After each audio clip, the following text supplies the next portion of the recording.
En el cine mexicano, existen historias que van mucho más allá del romance o el drama. Películas que exploran la mente humana, la culpa, la obsesión y la forma en que cada personaje distorsiona su propia realidad. Acompáñame a recordarlas. La película Dos monjes, dirigida por Juan Bustillo Oro y estrenada en 1934, es una de las obras más singulares del cine mexicano, por la forma en que combina el drama con una profunda exploración psicológica. Protagonizada por Emma Roldán, Víctor Urruchúa, Carlos Villatoro y Magda Haller, la historia se desarrolla en un monasterio donde dos monjes, marcados por un pasado en común, se enfrentan tras años de silencio. Todo comienza cuando uno de ellos sufre una crisis emocional que lo lleva a tomar represalia por su compañero, lo que provoca que ambos sean interrogados por sus superiores. A partir de ese momento, cada uno relata su versión de los hechos que los llevó hasta ahí. En ambos relatos aparece Ana, la mujer de la que los dos estuvieron enamorados, pero las historias que cuentan son completamente distintas. Cada uno se presenta como víctima y al otro como responsable de la tragedia, lo que hace que la verdad se vuelva incierta. La película avanza mostrando estas dos versiones opuestas, dejando claro que no se trata solo de recordar lo ocurrido, sino de cómo cada personaje interpreta y reconstruye el pasado desde su propia culpa, su orgullo y su dolor. Lo que para uno fue amor sincero, para el otro fue traición. Lo que uno ve como sacrificio, el otro lo percibe como manipulación. Así, la historia deja de ser un simple conflicto amoroso y se convierte en una confrontación entre dos conciencias incapaces de aceptar su propia responsabilidad. Conforme se revelan los hechos, queda claro que ambos hombres no solo compiten por el amor de Ana, sino también por justificar su propia identidad. La rivalidad entre ellos no se limita al afecto, sino que está profundamente ligada al orgullo y a la necesidad de sentirse moralmente superior. Esa tensión es lo que los termina destruyendo y lo que los lleva a refugiarse en el monasterio, no como un acto de fe pura, sino como una forma de escapar de un pasado que no pudieron resolver. La película utiliza una estética marcada por sombras, contrastes fuertes y escenarios deformados que reflejan el estado emocional de los personajes. Nada se siente completamente realista, porque todo está filtrado por la mente de quienes narran. Esto refuerza la idea central de la historia. La verdad no es única, sino que depende de quién la cuenta y desde dónde la recuerda. En esencia, Dos monjes no trata solo de un triángulo amoroso, sino de la culpa, la memoria y la forma en que las personas transforman los hechos para poder vivir con ellos. Es una historia donde el verdadero conflicto no está en lo que ocurrió, sino en la imposibilidad de reconciliar dos versiones distintas de una misma realidad, mostrando que el mayor tormento no proviene del pasado en sí, sino de la forma en que cada uno decide recordarlo. Él es una película de terror psicológico de 1953, dirigida por Luis Buñuel, con un guión escrito por Luis Alcoriza, que sigue la historia de Francisco Galván, un hombre soltero, profundamente religioso, de buena posición social, y con una vida aparentemente ordenada y respetable. Todo comienza un Jueves Santo, durante la ceremonia del lavatorio de los pies en una iglesia, cuando su mirada se detiene de forma inesperada en los pies de Gloria. Ese instante, aparentemente insignificante, marca el inicio de un romance. A partir de ese momento, Francisco decide buscarla y conquistarla, a pesar de que ella mantiene una relación con su amigo Raúl. Su interés no es gradual ni racional, sino impulsivo y absoluto. Lo que parece un enamoramiento intenso, pronto se convierte en una obsesión. Finalmente, logra casarse con Gloria, pero lejos de encontrar estabilidad, su relación comienza a deteriorarse. Tras el matrimonio, el amor se transforma en control. Francisco empieza a desarrollar celos sin fundamento, interpretando cualquier gesto cotidiano como una señal de infidelidad. No necesita pruebas reales, ya que su mente construye constantemente situaciones que refuerzan sus sospechas. Poco a poco, su comportamiento evoluciona hacia una vigilancia constante en cada aspecto de la vida de su esposa. Conforme avanza la historia, su personalidad se desmorona progresivamente. Lo que al inicio parece inseguridad, se convierte en una paranoia, donde Francisco se convence de que está defendiendo su honor, cuando en realidad está perdiendo el control de su mente. Su posición social y su imagen de hombre respetable hacen que su comportamiento no sea cuestionado fácilmente, lo que refuerza aún más su sensación de tener la razón. En esencia, la película no es un drama romántico, donde se muestra cómo una persona puede deformar la realidad desde su propia mente y transformar el amor en una necesidad de control, llevando la relación al abismo y sin que exista una causa real más allá de su propia percepción. La película La Otra, dirigida por Roberto Gabaldón y estrenada en 1946, es uno de los ejemplos más claros del cine psicológico dentro de la época de oro, especialmente por su enfoque en la identidad, la envidia y la culpa. Protagonizada por Dolores del Río en un doble papel, la historia gira en torno a dos hermanas gemelas completamente opuestas.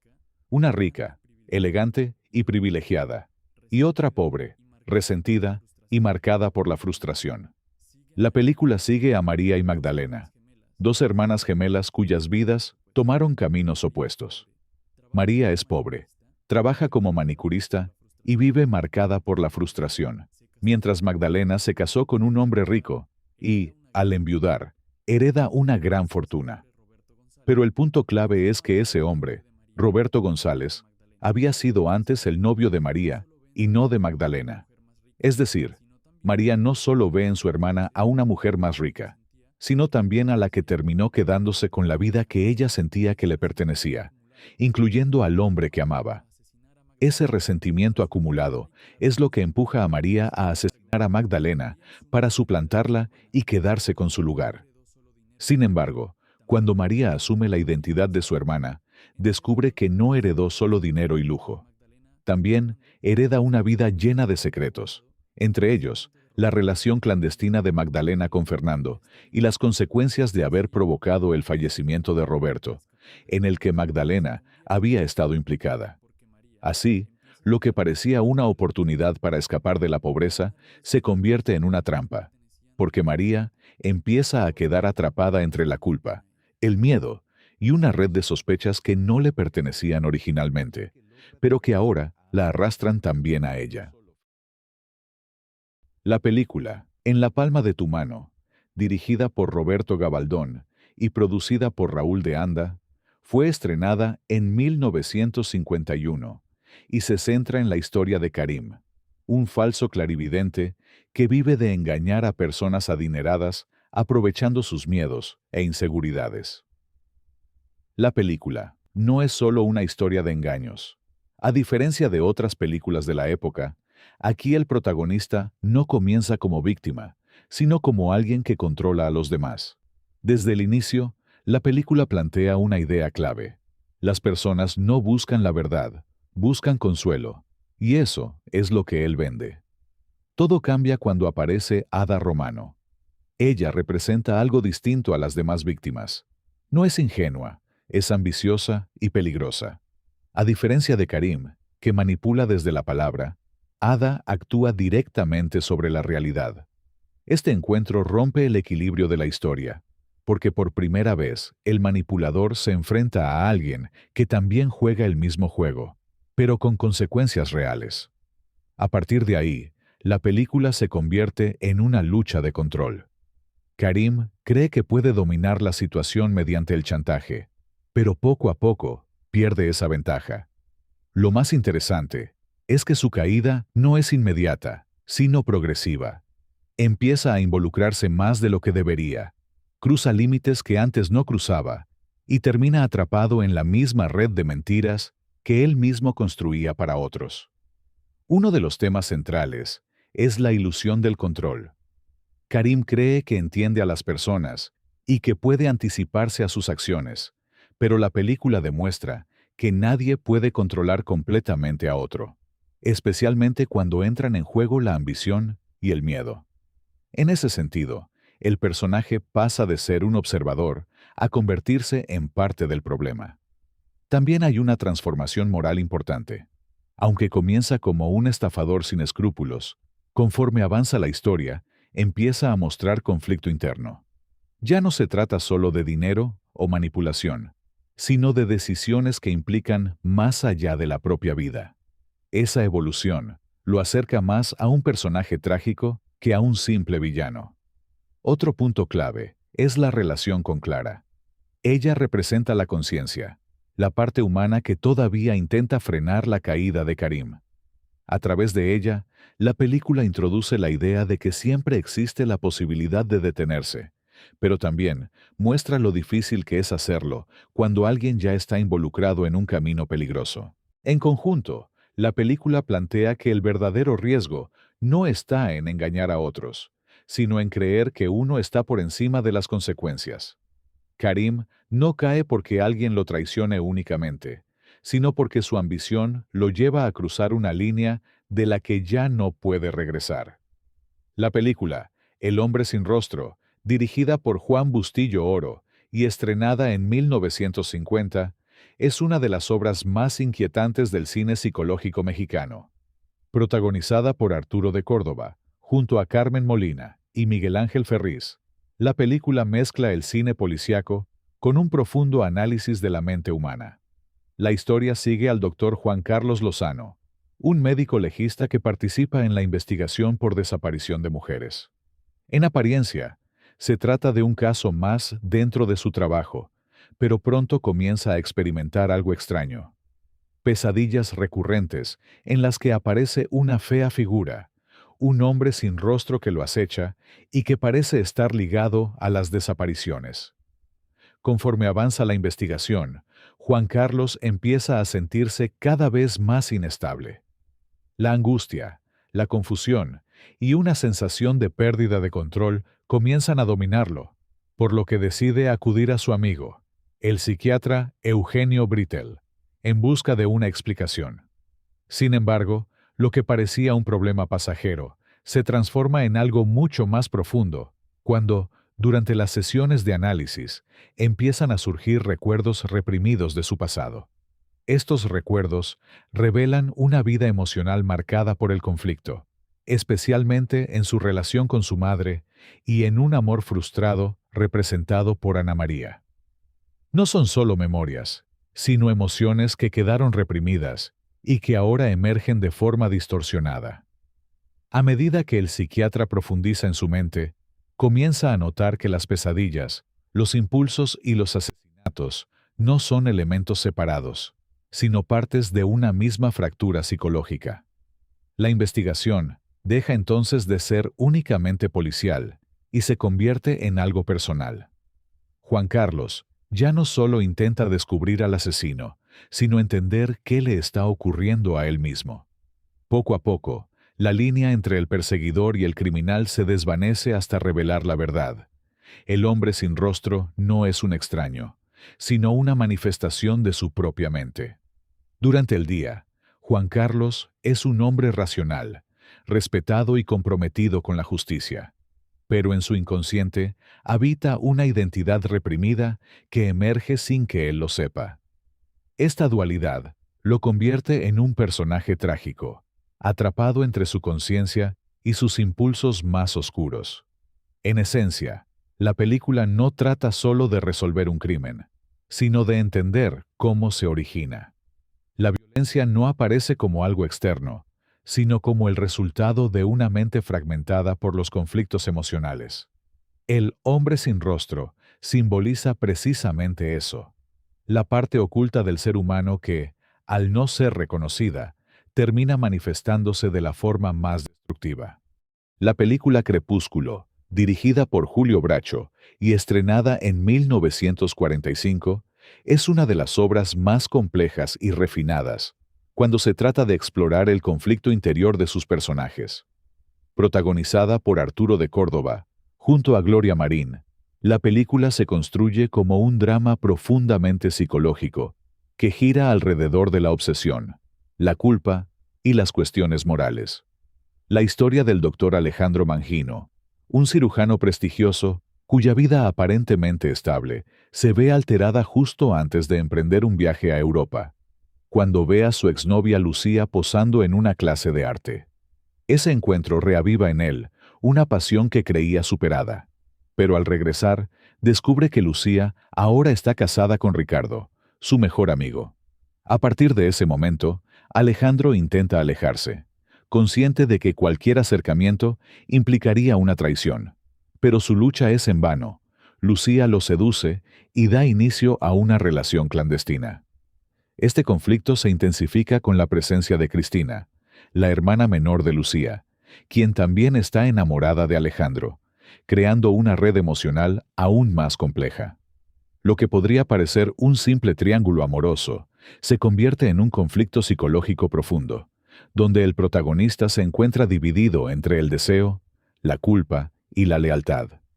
La historia alcanza su punto más crítico cuando Ricardo, ya afectado por la tensión y las sospechas, sufre un accidente, y Alejandro se ve obligado a operarlo para intentar salvarle la vida. Este momento concentra todo el peso emocional de la película. El cirujano debe actuar con precisión y frialdad mientras enfrenta el hecho de estar interviniendo al hombre al que ha traicionado. Esta situación provoca en él un conflicto psicológico que marca el desenlace de la historia. Uno de los elementos más importantes de la película es cómo conecta la vida profesional de Alejandro con su estado emocional. Como cirujano, está acostumbrado a tener control absoluto en situaciones críticas, pero en su vida personal, ese control desaparece. Esta contradicción se vuelve evidente en los momentos en que su estabilidad emocional afecta su desempeño profesional. El punto más tenso ocurre cuando Alejandro debe intervenir quirúrgicamente para salvar la vida de Ricardo. En ese momento, todos los conflictos se concentran. Tiene en sus manos la vida de su amigo, el esposo de la mujer que ama, mientras su mente está completamente dividida entre el deber y el deseo. Ese momento no se presenta como un simple giro dramático, sino como la culminación de todo el proceso psicológico que ha vivido el personaje. Alejandro no solo enfrenta una decisión médica, sino una prueba moral absoluta. La tensión no está en si puede realizar la operación, sino en qué significa hacerlo dentro de su conflicto interno. A lo largo de la película, Julio Bracho construye una atmósfera cargada de intensidad emocional, donde cada escena aporta al deterioro del protagonista. No hay explosiones repentinas ni giros exagerados. Todo ocurre de manera progresiva, lo que hace que la transformación de Alejandro resulte creíble y profundamente inquietante. El espectador presencia cómo un hombre aparentemente sólido se va desmoronando desde dentro, sin necesidad de eventos extremos. La actuación de Arturo de Córdoba es fundamental para lograr este efecto. Su interpretación mantiene siempre una dualidad muy marcada. Por fuera, sigue siendo el hombre elegante, controlado y respetable. Por dentro, se encuentra en un estado de conflicto constante. Gloria Marín, en el papel de Lucía, aporta una presencia que equilibra la historia. Su personaje no está exagerado ni dramatizado en exceso, lo que permite que el foco se mantenga en Alejandro. La dinámica entre ambos no se basa en grandes declaraciones, sino en miradas, silencios y tensiones acumuladas, lo que refuerza el carácter psicológico de la película. A diferencia de otras historias de obsesión, aquí el conflicto no se basa únicamente en los celos, sino en la culpa constante que lo persigue, lo que intensifica su deterioro emocional. Gracias por acompañarme hasta el final de este video. Cuéntame en los comentarios qué te pareció y cuál de estas películas ya has visto y qué opinión te dejó. No olvides suscribirte, dejar tu like y compartir este contenido para que más personas sigan descubriendo estas historias. Gracias por tu apoyo y nos vemos muy pronto en el próximo video.